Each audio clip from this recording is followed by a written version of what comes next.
கர்த்தருடைய பரிசுத்த நாமத்துக்கு மகிமை உண்டாகட்டும். நான் என்ன விசுவாசிக்கிறேன்னா, ஒருத்தர் இங்க பலவீனமா இருக்கக்கூடாதுன்னு நான் கொஞ்சம் விரும்புறேன். அப்படின்னு சொல்லுங்க.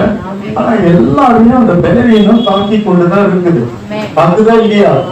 அதெல்லாம் இங்க சும்மா அப்படியே இருக்க கூடாது. நான் போன வாட்டி சொன்ன பாருங்க, புரிஞ்சுதா? எல்லாம் எனக்கு தெரியும், எல்லாம் நான் ரொம்ப நல்லா இருக்கேன், ஸ்ட்ராங் மேன் அப்படின்னா அவ்வளவுதான். புல் தடிக்கு விழுந்து செத்தவங்க கதை தெரியல உங்களுக்கு? ஆமா, பெரிய பாடி பெற்றது புல்லு எப்படி இருக்கும்? ஆமா, அதை தடிக்கு விழுந்து செத்தான். இன்னொருத்தன் பயங்கரமான ஒரு ஃபைட்டர் மேன். அவன் ஒரு வீட்டுக்கு போகும்போது மேல வாசல் இருக்கு பாருங்க, இது நிலக்கதுவா, அதுல சும்மா அப்படி குனிஞ்சு போவாம தட்டுச்சு பாருங்க, பொத்தல அங்கேயே விழுந்து செத்தான். அவன் எத்தனையோ பேரை காலி பண்ணிருக்கான். இந்த மாதிரிலாம் இருக்கிறாங்க. அதனால நான் என்ன சொல்றேன்னா, பலவீனத்தை ஒத்துக்கொண்டு அவருடைய பலத்தை வாங்கிக்கணும் அப்படின்னு சொல்லுங்க. பவுல் அதான் செய்தாரு அப்படின்னு சொல்லுங்க. என் பலவீனத்துல கர்த்தர் சொல்றாரு, பலவீனமா இருக்கிற இது என்ன கொட்டுகிற சாத்தானா இருக்குதுன்றாரு. என்னால முடியலன்றாரு. அப்ப சொல்ல, உன் பலவீனத்துல என் பலன் பூரணமாய்.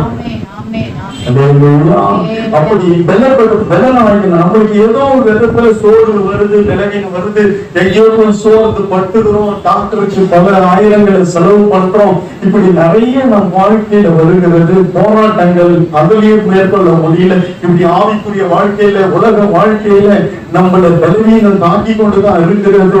அதுக்காக தான் நம்ம இந்த வசனத்தை கொஞ்சம் பார்த்து பலப்படுத்துகிற கிறிஸ்துவுக்குள்ள வந்து அவருடைய பலத்தை வாங்கிக்கணும் அப்படின்னு சொல்லுங்க. பலப்படுத்துகிற கிறிஸ்துவினாலே எல்லாவற்றையும் செய்ய எனக்கு பலன் உண்டு. ஏன் இந்த பலன் எல்லாவற்றையும் செய்ய பலன்னா, பலப்படுத்துகிற கிறிஸ்துவினால். அப்ப கிறிஸ்து என்பவர் பலப்படுத்துகிறவர். ஆமென் சொல்லுங்க. அல்லேலூயா. கர்த்தருடைய பரிசுத்த நாமத்துக்கு மகிமை உண்டாகட்டும். போன வாரம் சொன்னேன், நம்ம யாரை பார்த்தோம் போன வாரம்? Very good. காலத்தை குறித்து பார்த்தோம். அந்த யோசுவா புத்தகத்துல மோசே என்னை அனுப்புகிற நாளில் எனக்கு இருந்த அந்த பலன், அல்லேலூயா, இந்த நாள் வரைக்கும் எனக்கு இருக்கிறது. மோசே அனுப்பும் பொழுது அவருக்கு 40 வயதா இருந்தது என்று 7வது வசனத்துல பார்த்தோம். இப்போ நான் 85 வயது உள்ளவன் என்று 10வது வசனத்துல பார்த்தோம். இல்ல, அப்ப எவ்வளவு டிஃபரெண்ட் இருக்கு? 45 வருஷம் டிஃபரெண்ட். 45 வருஷம் கடந்து போயிடுச்சு. 40 வயசுல சொன்னவன் இப்போ 85 வயசாயிடுச்சு. 85 வயசானாலும் அவர் சொல்லுகிறார், எனக்கு அன்றைக்கு இருந்த அதே பலன் இன்றைக்கும் இருக்கிறது. கர்த்தருடைய பரிசுத்த நாமத்துக்கு மகிமை உண்டாகட்டும். நம்ம எல்லாருமே சொல்லணும், ஒரு காலத்துல நான் ரொம்ப பலனா இருந்தேன், அப்படி இருந்தேன், இப்படி இருந்தேன், ஆனா இப்ப என்னால முடியலையே, அதை பண்ண முடியல, இது பண்ண முடியலையே. அதெல்லாம் இல்ல, பலப்படுத்துகிற கிறிஸ்து நம்மோடு கூட இருக்கிறார். ஆமென் சொல்லுங்க. இந்த சாட்சியை நமக்கும் கொடுப்பார். காலேத்து சொன்ன மாதிரி நம்மளையும் கர்த்தர் சொல்ல வைக்கணும். அதுக்குதான் இந்த ஆராதனை, இந்த இவ்வளவு நேரம் பிரயாசப்படுறார்.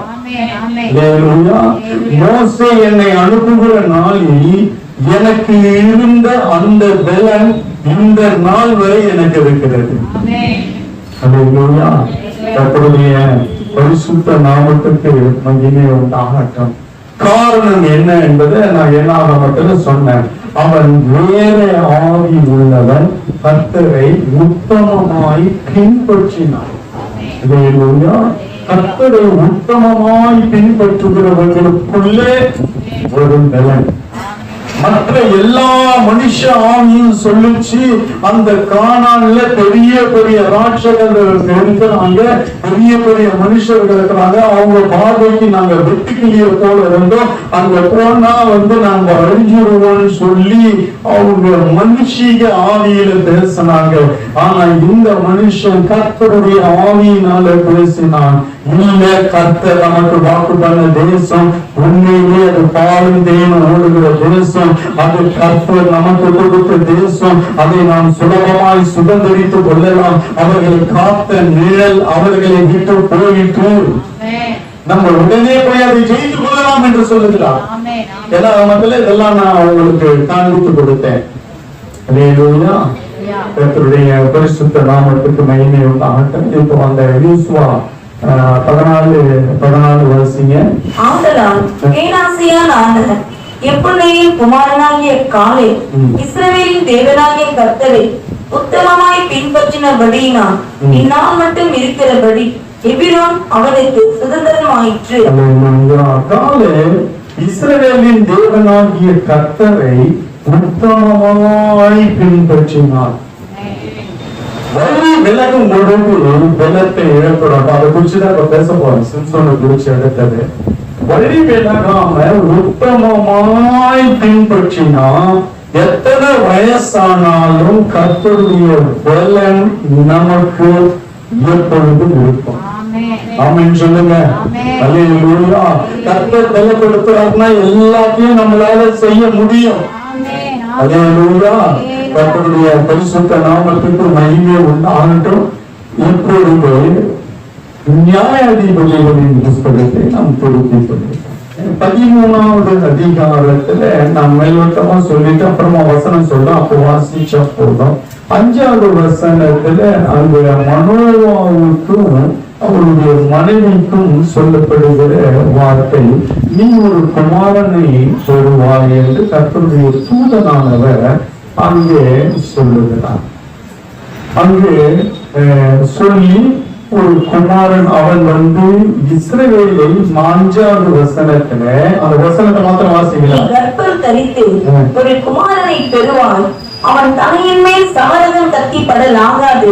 அந்த பிள்ளை பிறந்தது முதல் தேவனுக்கென்று நசரேயனாய் இருப்பான். அந்த பிள்ளை பிறந்தது முதல் தேவனுக்கென்று நசரேயனாய் இருப்பான். அவன் இஸ்ரவேலை பெலிஸ்தரின் கைக்கு நீங்களாக்கி ரட்சிக்க தொடங்குவான் என்றார். ஆமென். அல்லேலூயா. அந்த பிள்ளை பிறக்கும். அந்த பிள்ளை பிறந்தது முதல் தேவனுக்கென்று நசரேயனாய் இருப்பான். அல்லேலூயா. அவன் இஸ்ரவேலரை பெலிஸ்தரின் கைக்கு நீங்களாக்கி ரட்சிக்க தொடங்குவான் என்று அவனை குறித்து கர்த்தர் சொல்லி வைக்கிறார். இப்போ 24வது வசனத்துல, பின்பு அந்த ஸ்திரீ ஒரு குமாரனை பெற்று அவனுக்கு சிம்சோன் என்று பெயரிட்டாள். அந்த பிள்ளை வளர்ந்தது, கர்த்தர் அவனை ஆசீர்வதித்தார். வளரும் பொழுது கர்த்தர் ஆசீர்வதித்தார். அல்லேலூயா. கர்த்தர் ஆசீர்வதிக்கிறார். இப்போ அவனுக்குள்ள ஒரு பெரிய பலன் கர்த்தர் அவனோடு இருந்தபடியா பிறந்தது முதல் அந்த வசனம் சொல்லப்பட்டது, பிறந்தது முதல் தேவனுக்கென்று இருப்பான். அல்லேலூயா. நசரேயனாய் இருப்பான் என்று சொல்லப்பட்டிருக்கிறது. கர்த்தருடைய பரிசுத்த நாமத்துக்கு மகிமை உண்டாகட்டும். இங்கே பாருங்க, அவனை குறித்து சொல்லப்படுகிறது 6வது வசனத்துல, அப்பொழுது கர்த்தருடைய ஆவி அவன் மேல் பலமாய் இறங்கினதினால் அவன் தன் கையில் ஒன்றும் இல்லாதிருந்தும் அதை ஒரு ஆட்டுக்குட்டியை கிழித்து போடுவது போல் கிழித்து போட்டான். ஆனாலும் தான் செய்ததை அவன் தன் தாய் தகப்பனுக்கு அறிவிக்கவில்லை. கர்த்தருடைய ஆவி அவன் மேல் பலமாய் இறங்கினதினால் அவன் கையில ஒண்ணும் இல்லைன்னா கூட ஒரு ஆட்டுக்குட்டியை கிழித்து போடுவது போல கிழித்து போட்டான். சிங்கத்தை ஒரு ஆட்டுக்குட்டியா பார்க்கிறது, அதை கொள்றதுன்றது ஒரு விசேஷித்த பலன். அல்லேலூயா. கர்த்தருடைய பரிசுத்த நாமத்துக்கு மகிமை உண்டாகும். அங்கு உத்தமமாய் பின்பற்றின வேத ஆவி உள்ள மனுஷனுக்கு கர்த்தர் பலத்தை கொடுத்தார். அல்லேலூயா. அவன் சொல்றான் 85 வயசுல நான் யுத்தத்துக்கு போக்குவரத்தமா இருக்கேன். யோசுவாவிடத்துல நீங்க கொஞ்சம் யுத்த ஆட்கள் அனுப்புங்க, கொஞ்சம் நாங்க போய் ஜெயிச்சுட்டு வரோம், எனக்கு அந்த இடம் வேணும்னு கேட்கல. இவனே நானே ஜெயிச்சுக்கிறேன், அதை நான் பார்த்துக்கிறேன், எனக்கு அந்த வெள்ளம் இருக்குன்னு சொல்லி போய் ஜெயிக்கிறான். ஆனா இங்க இந்த இடத்துல பாருங்க, சிம்சோனை கவனிங்க, கொஞ்சம் கவனிங்க. அந்த மனுஷன் அவன் சாதாரண மனுஷனா இருக்கிறான். அவன் மேல நசரேய விரதம் இருக்கிறது. அவன் சிரசில அபிஷேகம் பண்ணப்பட்டிருக்கிறது. சகோதரன் கத்தி அவன் தலை மேல படுவதில்லை. உலகம் அவனை தொட விடுவதில்லை என்று சொல்லி இது யாருக்கு இருந்தது? இதுக்கப்புறம் இவனுக்கு அப்புறம் சாமுவேல் இருந்தது. சாமுவேல் தாயை பிரதிஷ்டை பண்றான்ல அண்ணன். அதே போல இங்க அவன் கர்த்தருடைய ஆவி அவன் மேல் இறங்கினதால் அவன் ஒரு சின்னத்தை போல, அதான் பலப்படுத்துகிற கிறிஸ்துவினால, நான் சொல்றது புரியுங்களா? பலப்படுத்துகிற அந்த பலம் நமக்குள்ள வரும் பொழுது ஒரு சிங்கத்தை ஆட்டை போல அவன் கிழித்து போடுகிறான். இப்ப 19வது வசனத்தை வாசிங்க. கர்த்தருடைய ஆவி அவன் மேல் இறங்கினதினால் அவன் அஸ்கலோனுக்கு போய் அவ்வூராரில் 30 பேரை கொன்று அவர்களுடைய வஸ்திரங்களை உரிந்து கொண்டு வந்தது. 30 பேரை கொண்டு போட்டான். அல்லேலூயா. கர்த்தருடைய பரிசுத்த நாமத்துக்கு மகிமை உண்டாகட்டும். 15 நாள்ல 300 நதிகளை பிடித்து பந்தங்களை எடுத்து வாளோட வாள் சேர்த்து 2 வாளுக்கு நடுவுல ஒவ்வொரு பந்தத்தை கட்டி அனுப்பிட்டான். 300 நதி பிடிக்கக்கூடிய அங்க 30 பேரை இது பண்ணான். அப்புறம் 15:8 வரிசைய அவர்களை சின்ன பின்னமாக சங்காரம் பண்ணி பின்பு போய் ஏத்தாம் ஊர் கண்மலை சந்திலே குடியிருந்தான். ஆமென். அங்க பெலிஸ்தேரை சின்ன பின்னமா கொண்டு போட்டு அங்கே வந்தான். அடுத்து 15 வாசிகள். அதெல்லாம் ஒரு 2-3 வசனத்தை ஏன் சொல்றேன்றது நான் பின்னாடி சொல்லுவேன். உடனே அவன் ஒரு கழுதையின் பச்சை தாடை எலும்பை கண்டு தன் கையை நீட்டி அதை எடுத்து அதனாலே 1000 பேரை கொன்று போட்டான். 1000 பேர், ஒத்த 2 பேர் இல்ல. இப்ப எதிராளி வந்துட்டாங்க, பெரிய படை வந்துடுச்சு, 1000 பேருக்கு. அவன் ஒரு கழுதையின் பச்சை தாடை எலும்பை கண்டு அதை கையை நீட்டி எடுத்து அந்த தாடை எலும்பினாலே 1000 பேரை கொன்று போட்டான். அந்த 16வது வசனத்தை. அப்பொழுது சிம்சோன் கழுதையின் தாடை எலும்பில் குவியல் குவியலாக பட்டு கிடக்கிறார்கள், கழுதையின் தாடை எலும்பினால் 1000 பேரை கொன்றேன் என்றான். அல்லேலூயா. கர்த்தருடைய பரிசுத்த நாமத்துக்கு மகிமை உண்டாகட்டும். அப்போ அவன் எவ்வளவு ஒரு பலசாலியாய் இருந்தான். கர்த்தர் சொன்னார், பெலிஸ்தேரை இவன் ரட்சிப்பான் என்று சொல்லி அவங்களுக்கு நியாயாதிபதியாய், இஸ்ரவேல் ஜனங்களுக்கு ஒரு நியாயம் விசாரிக்கிற ஒரு நியாயாதிபதியாய் கர்த்தர் தாயின் கருவிலேயே அவனை அறிந்து அவன் எப்படி வளரணும்னு சொல்லி அவனுக்கு எப்படிலாம் நடக்கணும், எதை கொடுக்க கூடாது, எதை கொடுக்கணும், எதை செய்யணும், செய்யக்கூடாதெல்லாம் கற்றுக் கொடுத்து அவனுக்கு எல்லாவற்றையும் ஆயத்தப்படுத்தி கொடுத்தான். ஒரு விசேஷித்த பலன் அவன் மேல இருந்தது. அல்லேலூயா. கர்த்தருடைய பரிசுத்த நாமத்துக்கு மகிமை உண்டாகட்டும். இன்னொரு வசனத்தையும் நான் சொல்லுவேன். 16வது அதிகாரம் 5வது வசனத்தை வாசிங்க. அப்படின்னு அவனிடத்திற்கு பெலிஸ்தரின் அதிபதிகள் போய், நீ அவனை நயம் பண்ணி அவனுடைய மகா பலம் எதினாலே உண்டாகி இருக்கிறது என்றும் நாங்கள் அவனை கட்டி சிறுமைப்படுத்துகிறதற்கு எதினாலே அவனை மேற்கொள்ளலாம் என்றும் அறிந்து கொள்.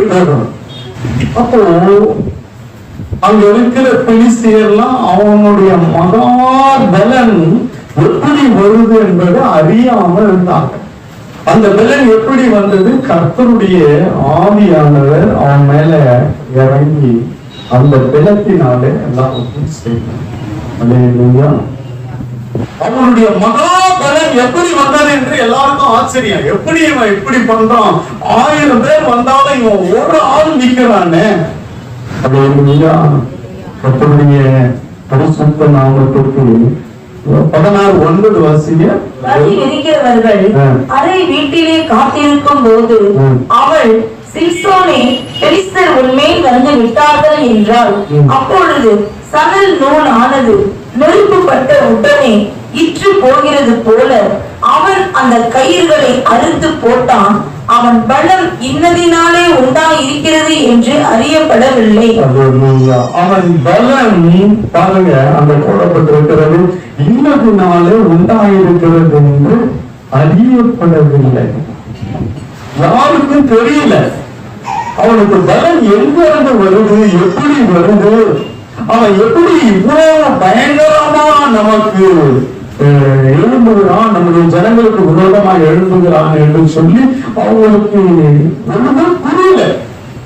அப்பேற்பட்ட பலன் அவன் மேல இருந்தது. அந்த பலன் பாருங்க, இந்த ஒரு மனுஷனுக்கு அப்ப இருந்த பலன் கடைசி வரைக்கும் இருந்தது 85 வயசுல. ஆனா இந்த மனுஷனுடைய பலனை பார்க்க போகிறோம், பாதையில புஷ்ன்னு போட்டு போயிடுச்சு. காரணம் என்ன? அவன் இடத்துல அவன் நசரேயன் பரிசுத்தமாய் வாழ வேண்டும். நசரேயன் வேசித்தனத்துக்கோ உபச்சாரத்துக்கோ தன் சரீரத்தை கொடுக்க கூடாது, மதுபானம் குடிக்க கூடாது, வீட்டுள்ளதை தொடக்கூடாது. நிறைய லேடி அவனுக்கு போனீங்கன்னா அந்த நசரேயனை குறித்து எல்லாம் இருக்கும். அவன் தலைய முடி கட்டணங்கள் சவரன் கத்தி அவன் தலை மேல படக்கூடாது. ஏன்னா கர்த்தருடைய அபிஷேகம் இருக்கு. அந்த அபிஷேகத்தை கூட யாருக்கும் அனுமதி கொடுக்க கூடாது, கொடுக்க மாட்டார்கள். அதனால அதை காக்கப்பட்டது. அல்லேலூயா.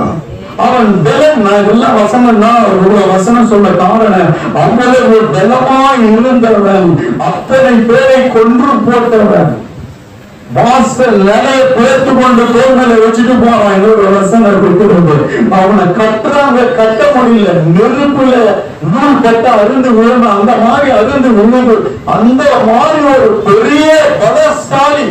அல்லேலூயா.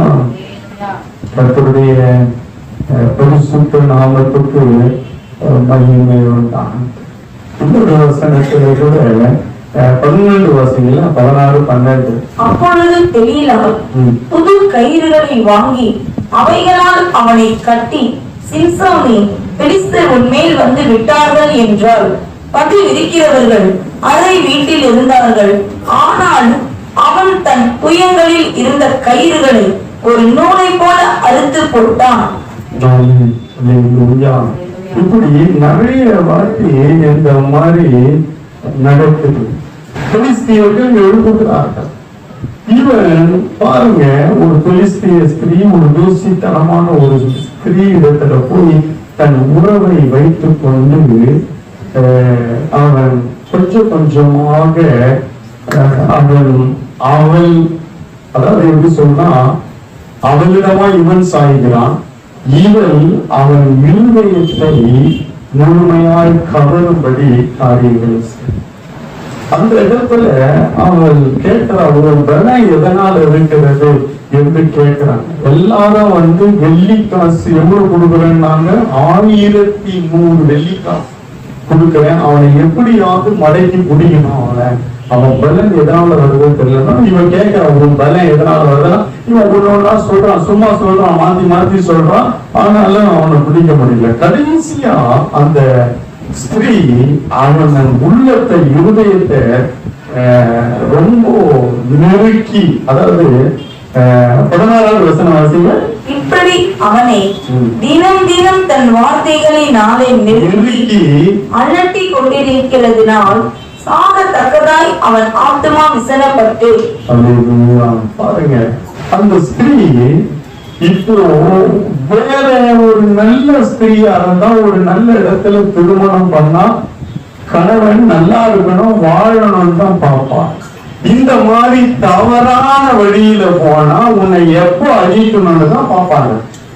இல்ல அப்போ பாருங்க, இவனும் அந்த வேசித்தனத்துக்கு உடன்பட்டு இந்த இடத்துல அவனை அழிக்க வேண்டும் என்று சொல்லி இவனோடு உறவாடுகிறது போல உறவாடி, ஆனா அவனை எப்ப கவுக்கணும் எப்ப அழிக்கணும் என்று பார்த்துக்கொள்ள. ஏன்னா அவனும் அந்த கூட்டத்தோட சேர்ந்தவன். இவன் நசரேயன். இவன் போய் அந்த வேசி இடத்துல போயிட்டு அங்க இருந்தபடியால, அங்க தங்கினபடியால, அவனுடைய ஐக்கியத்துல இவனும் போய் இறங்கிட்டதால அவள் இவனை எப்ப கொடுக்கலான்னு பார்த்து நிறைய தடவை கேட்கிறான். ஆனா ஒண்ணும் நடக்கல. இப்ப தினம் இதே போல நடக்குது. யோசேப்புக்கும் இதேதான் நடந்தது. பலவீனன் மாம்சத்துல, ஆனா ஆவிக்குரிய வாழ்க்கையில பலனா இருந்தா ஜெயிச்சிட்டான். பலனா இருந்தான், ஆனா இவனால ஜெயிக்க முடியல. 1000 பேரை கொல்லக்கூடிய பலன் இருந்தது, ஒரு ஸ்திரீயை மேற்கொள்ள பலன் இல்லை. அவனால எதுவுமே செய்ய முடியாத சிறைச்சாலை அனுபவம் உள்ள அங்கே, ஆனா அதை மேற்கொண்டான். கர்த்தருடைய பெலன் இல்லைன்னாலும் கிறிஸ்துவின் பெலன், சரீரத்துல பெலன் இல்லை, ஆனா ஆவிக்குரிய பெலன் இருந்தது சொல்லிச்சான். இவன் சரீரத்துல பெலன் இருந்தது, ஆவிக்குரிய பெலன் இல்லாமல் போய்விட்டது, தோற்று போனான். பலத்தை நம்ம எங்க இழக்கிறோம்? எப்போ நம்ம வாழ்க்கையில தவறு வருகிறதோ, எப்போ நம்ம வாழ்க்கையில கர்த்தருக்கு பிரியமில்லாத காரியம் வருகிறதோ, எப்போ நம்ம அபிஷேகத்துக்கு விரோதமான செயல்கள் எழுப்புகிறதோ, அப்பவே நம்ம பலன் போய்கொண்டிருக்கிறது என்றார். இவனுக்கு பல தடவை தெரியும். இவன் கேட்கிறான், உன் பலன் எதனால? பிலிஸ்தர்கிட்ட போய் சொல்ல பேர் சிம்சோனே, பிலிஸ்தர்கள் வந்து இவதான் கட்டுறா தெரிந்து போட்டு எட்டி வைக்கிறான். பிலிஸ்தர் வந்து விட்டார்கள் என்று சொன்ன உடனே கையில அறுத்துட்டு போறான். எத்தனை வாட்டி நடக்குது, ஆனா அத்தனை வாட்டியும் அவனுக்கு தெரியாம அப்படியே இருக்கான். தவறு என்பது தெரியுது, தெரிஞ்சு அப்படியே விட்டுட்டோம்னா நாளைக்கு நம்ம அந்த பலத்தை இழந்துடும்.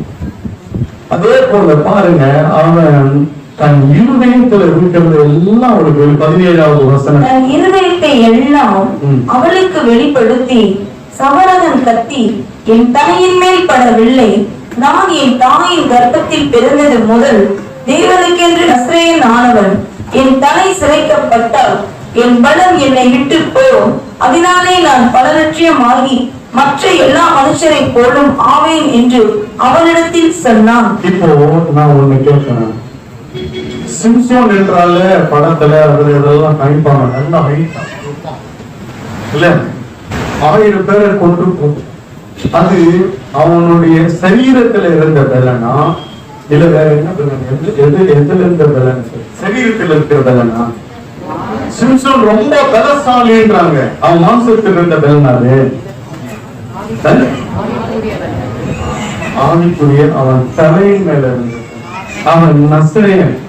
அவன் சொன்னான், இப்போ அதே சிம்சோன் தான் எப்போ அப்போ மட்டும் 1000 பேரை கொண்டவன். கொஞ்சம் பேர் வந்து அவனை புடிச்சு கண்ணை புடுங்கி கட்டி எடுத்து போறாங்க. இப்ப ஏன் அவனால ஒண்ணும் பண்ண முடியல?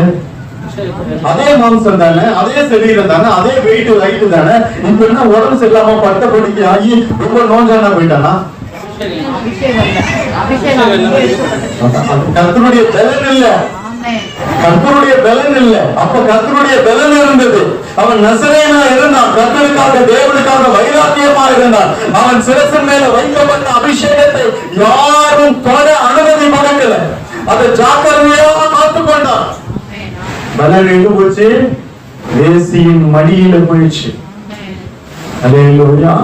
அவன் தலையை ஆசாரியர்கள் மாத்திரம் தான் தொட முடியும்.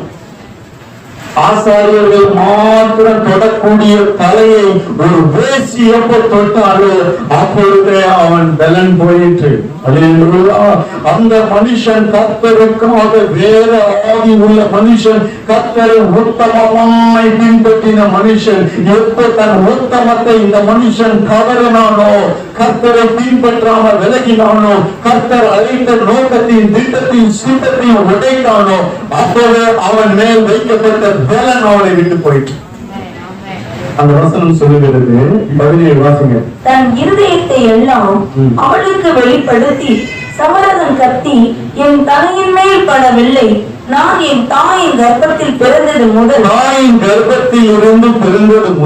தேவனுக்கென்று வாழ்கிறவன், தேவனுக்கென்று நான் நசரேயனாக இருக்கிறவன். என் தலை சிரைக்கப்பட்டால் என் பலம் என்னை விட்டு போ. அதனாலே நான் அலட்சியமாகி மற்ற எல்லா மனுஷரை போலும் ஆவேன் என்று அவனிடத்தில் சொன்னான். அப்போ பாருங்க, 1000 பேரை கொண்டவன், சிங்கத்தை ஆட்டுக்குட்டியை போல கிழிச்சவன், இப்படி நிறைய காரியம், அவனை கட்டினாலும் கட்ட முடியல, இப்படி நிறைய காரியங்கள் செய்கிறான். அவ்வளவும் பாருங்க எங்க இருந்து வந்தது? நான் எல்லா மனுஷரை போல ஆவேன். சாதாரண மனுஷனா நம்ம வாழ விருப்பமா, இல்ல கர்த்தருடைய பலத்தினாலே வாழ விருப்பமா? அந்த உலகத்துல பலம் போயிடுச்சு, அபிஷேகம் போயிடுச்சு. இப்ப சாதாரண மனுஷன் அவனே சொல்றான், அந்த பலம் போயிடுச்சுன்னா நான் சாதாரண மனுஷன், என்னால ஒன்னும் செய்ய முடியாது. ஆனா அந்த பலன் எனக்குள்ள இருந்தால், அதாவது கர்த்தருடைய இயற்கைக்கு அப்பாற்பட்ட காரியங்களை என்னால செய்ய முடியும். இதான் இன்னைக்கு நான் சொல்ல வர கருத்து என்னன்னா, கர்த்தருடைய பலத்தில் நிக்கணுமா, இல்ல அந்த பலன் இல்லாம சாதாரண மனுஷனை போல வாழணுமா? இன்னைக்கு நம்ம கொஞ்சம் யோசிச்சு சாதாரண மனுஷனா இருந்தா இன்னைக்கு கர்த்தருடைய பலத்தை சார்ந்து கொள்ள வேண்டும். ஆமென் சொல்லுங்க. அல்லேலூயா. கர்த்தருடைய பலத்தை நாம் சார்ந்து கொள்ள வேண்டும். அடுத்து நான் முடிக்கிறேன். ஒரே ஒரு வார்த்தையை சொல்லி கர்த்தருடைய சித்தமான இதனுடைய செய்தியை நான் அடுத்த வாரம் தொடர்கிறேன். நேரம் இல்லை, அடுத்த வாரம் தவறாதுன்னா அதுக்கு அடுத்த வாரம் நான் சொல்றேன். இப்ப பாருங்க, அவன் சொல்லுகிறான், என் பலன் என்னை விட்டு போயிடும், என் தலைமையில கைய வச்சா என் பலன் என்னை விட்டு போயிடும். அதனால நான் பலட்சியமாகி மற்ற எல்லா மனுஷரை போல ஆவேன் என்று அவரிடத்துல சொன்ன. இவனுக்கு தெரியுது இந்த மாதிரி ஆச்சுன்னா போயிடும்ன்றது இவனுக்கு தெரியுது. புரிஞ்சு எல்லா உண்மையை சொல்லலாம். அப்ப பாருங்க, பாவம் அவனை எந்த அளவுக்கு கொண்டு போயிடுச்சு. கர்த்தருக்காக வைராக்கியமா நிக்கிறவன் பெலிஸ்தியருக்கு ஒரு பெரிய ஒரு சவாலாக இருந்தவன், இஸ்ரவேல் ஜனங்களை ரட்சிக்க நியாயாதிபதியாய் ஏற்படுத்தப்பட்டவன், தாயின் கருவிலேயே வேறுபடுத்தப்பட்டவன், பிறப்பதற்கு முன்பாகவே அவங்களுடைய தாய் தகப்பனோடு கர்த்தர் பேசி தூதன் அனுப்பி அப்படி ஒரு மகன் பிறப்பான், இப்படி எல்லாம் வளர்க்கணும், இப்படி எல்லாம் நடக்கணும்னு சொல்லி எல்லாவற்றையும் கர்த்தர் ஆயத்தப்படுத்தி கொடுத்து இவர்களுக்கும் செஞ்சு கடைசியில பார்த்தோம் விளைஞ்சு போயிடும். அல்லேலூயா.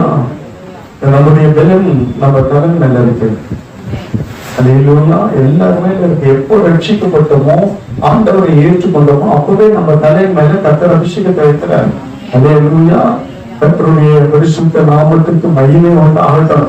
எப்ப பாவத்துக்கு ஒத்து பாவத்துக்கு தெரியும், இது செஞ்சா போயிடும் அபிஷேகம் தெரியும். ஆனா தெரிஞ்சே இங்க நிறைய பேர் இந்த மாதிரி சிக்குண்டு மாட்டி அந்த பலத்தை இழுந்து இன்னைக்கு ஒண்ணும் இல்லாம சுத்துறாங்க. பொம்மை போலதான் வேடிக்கை காட்ட அவனை அழைத்து கொண்டு வந்தார்கள். அப்படின்னா என்ன அர்த்தம்? பெலிஸ்தீரின் பாளையத்துக்குள்ள அவனை வேடிக்கை காட்ட அழைத்து கொண்டு வருகிறாங்களாம், கோமாளியை போல. அப்ப கர்த்தருடைய பலன் இருக்கிற வரைக்கும் தான், கர்த்தருடைய பலனை சார்ந்திருக்கும் வரைக்கும் தான். என் பலத்தால நான் நிக்க முடியும்னு சொன்னா விழுந்துருவோம். நம்ம பலத்தை, நம்ம மேல கர்த்தர் வச்ச பலத்தை தொட எதுக்கும் அனுமதி கொடுக்க கூடாது. அல்லேலூயா. அதுல நம்ம ரொம்ப ஜாக்கிரதையா இருக்கணும். இவன் சொல்றான், என் தலை மேல கையை வச்சீங்கன்னா பலன் போயிடுச்சு, ஏன்னா என் தலை மேல ஒரு அபிஷேகம் இருக்கிறது, நான் தேவனுக்கு என்று பிரித்தெடுக்கப்பட்ட நசரேயன் என்று சொல்லுகிறேன். அல்லேலூயா. நான் சாதாரண மற்ற எல்லா மனுஷரை போல ஆவேன், எல்லா மனுஷரை போல நான் ஆயிடுவேன். அல்லேலூயா. பாருங்க, அந்த எப்பேற்பட்ட மனுஷன் எவ்வளவு ஒரு பலசாலி பலன் எடுத்துக்கொண்டான். நம் பேரை முடிச்சு நேரம் கட்டடிச்சு சமனாக அடுத்த வாரம் உங்களுக்கு நான் பேசினார்கள்.